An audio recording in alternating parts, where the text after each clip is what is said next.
Bet.Ukraine – преміум-спонсор національної збірної з футболу. Разом сильніші. Доповідали представники Пентагона сенаторам стосовно того, чому Україну треба підтримувати і підтримувати усіма засобами якнайактивніше у боротьбі проти Росії. Ну, коротше кажучи, наша пісня гарна і нова. Починаємо її знову. І знову ж таки представники адміністрації президента і Пентагону йдуть до виборних представників влади, так, конгресменів, сенаторів, і вкотре пояснюють, що там в Україні відбувається, як Україна чинить спротив агресору, як Росія нарощує свої можливості і що, мовляв, треба давати більше боєприпасів вже і зараз українському війську. Ллойда Остіна розкритикували у Сенаті під час цього доповіді цієї, під час цього виступу за відсутність визначення чіткого терміну перемоги, так, або розуміння перемоги у війні України проти Росії, і, власне, як це у Сполучених Штатах, як в адміністрації Байдена бачать, власне кажучи, закінчення цієї війни, перемогу України і так далі, адже йде мова саме про перемогу України.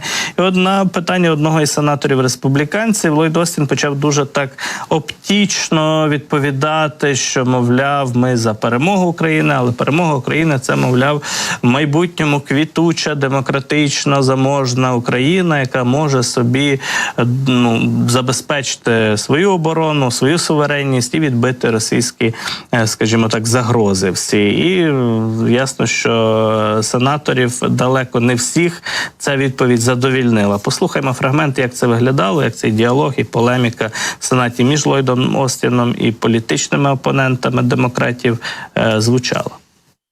Тож, як перемога виглядає для України? Яке визначення перемоги? Можливо, ви чули, я казав це раніше, ми з самого початку казали, що хочемо бачити Україну демократичною і незалежною країною, яка може захистити свою суверенну територію і відбити агресію.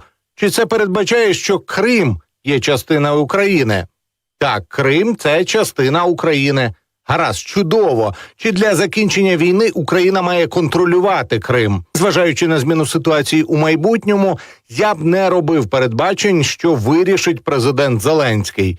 При всій повазі, але я вважаю, що частиною проблеми є те, що ця адміністрація не визначила, що для них є стратегією виходу. Як на мене, це карт-бланш на війну, яка без чітко визначених цілей буде нескінченною. Тому я не голосував за додатковий пакет, тому що я не думаю, що ми маємо достатній контроль, на що підуть гроші. Що таке перемога, не визначено.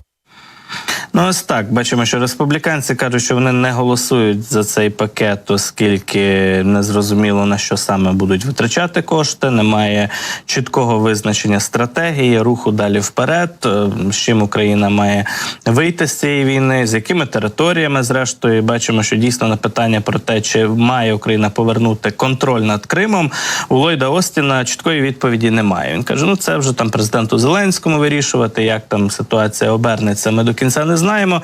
Без американських боєприпасів, звісно, що повернути контроль над Кримом буде, скажімо так, дуже і дуже складно, м'яко висловимося.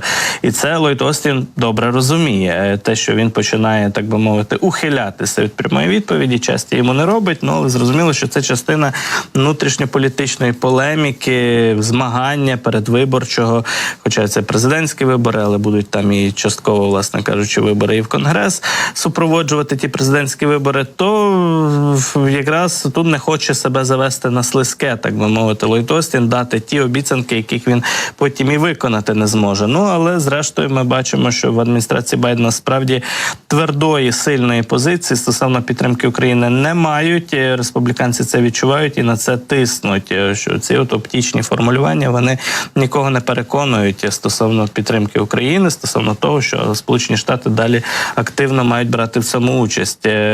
Попри це, ми бачимо, що наближаємося ми нібито до розгляду цього законопроекту стосовно підтримки України, Тайваню та Ізраїлю, усіх партнерів США, так, закордонних у Конгресі США, але коли саме це питання поставлять на голосування, поставить спікер Джонсон, достеменно ніхто не знає. Наразі от такий пінг-понг відбувається у форматі дебатів, у форматі доповідей чиновників Пентагону перед сенаторами, перед конгресменами. Ну і бачимо, що дійсно Ллойда Остіна вдалося поставити в складну ситуацію сенаторам в кількох випадках. І по питанню атак дронами по російських НПЗ, і по питанню того, що таке перемога для адміністрації Байдена у війні України проти Росії, і чи має Україна повернути за підтримки США собі контроль над Донбасом, Кримом і всіма територіями. Тут твердо не зміг Ллойд Остін нічого сказати. Отже, далі ми поговоримо трохи про Росію, про те, що у нас відбувається на Росії, але перш ніж, власне, перейти до цього, ще згадаю, що була ще одна важлива заява в ході цих слухань. Американський генерал Крістофер Каволі, який очолює Об'єднані сили НАТО у Європі, він якраз застеріг сенаторів, конгресменів від зволікання стосовно підтримки України і сказав, що проблема полягає в тому, що Росія то не чекає, поки Конгрес проголосує і Україна отримає ці боєприпаси. Росія вже і зараз нарощує свої можливості вести війну, і, зокрема, артилерійські засоби підсилює свої. Зараз пропорція чи диспропорція, скажімо так, співвідношення між можливостями української та російської артилерії, вона збільшується, ця диспропорція, цей розрив. Росіяни вже скоро можуть в найближчі тижні досягти переваги 10-1 по снарядах, по пострілах на фронті, на полі бою. Вже зараз кажуть про 7-8, 7-8-кратну перевагу, скажімо так, 7-8 разів перевагу росіян над українською артилерією по вогневій можливості, потужності. І цей розрив зростає. Без нашої підтримки українці не зможуть перемогти. Якщо одна сторона може стріляти в 10 разів більше, інша не може відповідати в такій кількості, то програє та сторона, яка не може стріляти у відповідь. Тому ставки дуже високі, і цього року вони залежать від нас. Генерал ось так на пальцях, буквально генерал Каволі пояснив сенаторам усю серйозні ситуації на фронті. Чи дійде цей аргумент? Ну, поки відповіді ми не маємо. Ну, в той же час про нові зразки ракет, боєприпасів, які Україна вже самостійно виготовляє без західних партнерів, заговорив і глава української держави Володимир Зеленський. Він в своєму зверненні, зокрема, згадав про те, що вчора було проведено нараду щодо нашої української ракетної програми. В ній брали участь і Головком, і всі ключові, скажімо так, чиновники із оборонної галузі, силової галузі, і йде мова про те, що Україна виготовляє вже і нові зразки ракет, яких досі не виготовляла. Без уточнень, звичайно, президент озвучив цю інформацію, але вона справді прозвучала від глави держави. Можемо послухати, як це було. Дорогі українці і українки, коротко про цей день. Провів нараду щодо нашої ракетної програми. Головком, міністр оборони, Мінстратегпром, керівники відповідних підприємств, серійне виробництво, нові зразки ракет. Деталі не публічні, але у нашої оборонки є потрібні результати.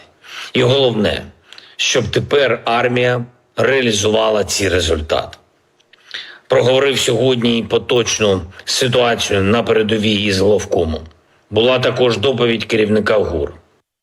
Тож бачимо, що дійсно робота над озброєнням, над посиленням нашого озброєння триває постійно, і ті можливості, які є в Україні, вона намагається використовувати. В той же час ми бачимо позитивні сигнали по чеській ініціативі боєприпасів, ну і вже йде мова про те, що до кінця червня великі партії, скажімо так, снарядів, які Чехія забезпечила разом із західними партнерами, будуть уже у розпорядженні українських військових. Це так у загальних рисах повідомили чеські партнери, що до кінця червня, але от про кількість боєприпасів там і темпи їхнього надходження ніхто особливо говорити не хоче, ну і правильно роблять, тому що справді для чого росіянам це зайва і для них важлива інформація.